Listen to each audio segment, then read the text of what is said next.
जिला कृषि विकास औद्योगिक एवं सांस्कृतिक प्रदर्शनी मुरादाबाद के तत्वावधान में आज कविता के जन सरोकार विषय पर एक विमर्श गोष्ठी का आयोजन किया गया, जिसमें बाबा नागार्जुन, शैलेश गौतम और अदम गौंडवी को जनवादी कविताओं को केंद्र में रखकर परिचर्चा की गई। परिचर्चा में विशेषज्ञ के रूप में अयोध्या से पधारे पंडित जमुना प्रसाद उपाध्याय, बुलंदशहर से आलोक बेजान, डींग राजस्थान से सुरेंद्र सार्थक, लखनऊ से डॉक्टर अतुल वाजपेयी, प्रयागराज से कैलाश गौतम के पुत्र शैलेश गौतम और उन्नाव से डॉक्टर विनय शंकर आशु ने उनसे जुड़े संस्मरण और उनके जनवादी प्रतिमानों पर अपने विचार रखे। परिचर्चा का सूत्रधार अभिनव अभिन्न ने किया।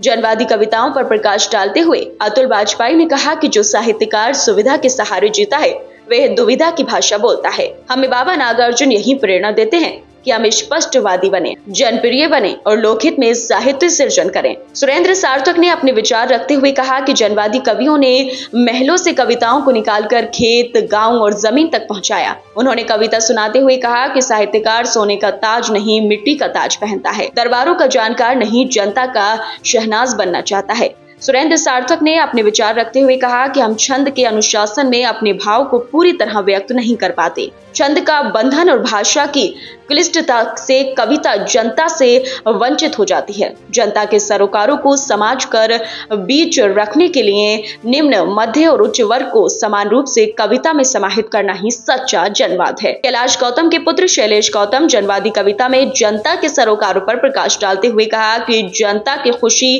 गम, संघर्ष और उनकी अनुभूतियों को अपनी रचनाओं में स्थान दें। ये कैसी अनहोनी मालिक, ये कैसा संयोग, कैसी कैसी कुर्सी पर है कैसे कैसे लोग। पंडित जमुना प्रसाद उपाध्याय ने कहा कि जनवाद तक ही शुद्ध जनवाद है, जब तक वो जन की बात करे। अदम ने जो बात की वो जन की बात थी, इसलिए वो जन कवि। जिला कृषि विकास औद्योगिक एवं सांस्कृतिक प्रदर्शनी समिति की ओर से आयोजित अनुकुंज महोत्सव में यह आज कविता के जन सरोकार पर एक चर्चा थी, जिसमें बाबा नागार्जुन, अदम गौंडवी और कैलाश गौतम जी पर चर्चा थी। इसमें हमारे बीच अयोध्या से उत्तर प्रदेश साहित्य रत्न भूषण से सम्मानित पंडित जमुना प्रसाद उपाध्याय जी आए थे। लखनऊ से डॉक्टर अतुल वाजपेयी थे।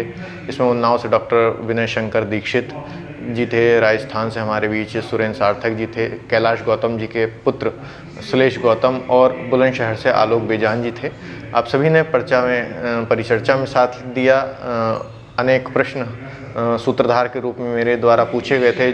कविता के जन सरोकार और उससे जुड़े कई सवालों पर हमारे अतिथियों ने एक स्वस्थ परिचर्चा की। श्रोताओं ने उसका आनंद लिया। श्रोताओं के मध्य से भी सवाल किए गए थे और उन सवालों का उन्होंने भली भांति उत्तर दिया और उन सभी को संतुष्ट किया। और प्रदर्शनी समिति ने जिस उद्देश्य से यह आयोजन किया था, मुझे लगता है कि वह उद्देश्य फलीभूत हुआ है। कविता के जो जन सरोकार हैं, कविता को क्या करना चाहिए, कवि को क्या करना चाहिए और जनता की क्या भूमिका होनी चाहिए, उस विषय पर आज यह परिचर्चा थी और यह आज लगता है कि परिचर्चा पूर्ण हुई है, सफल हुई।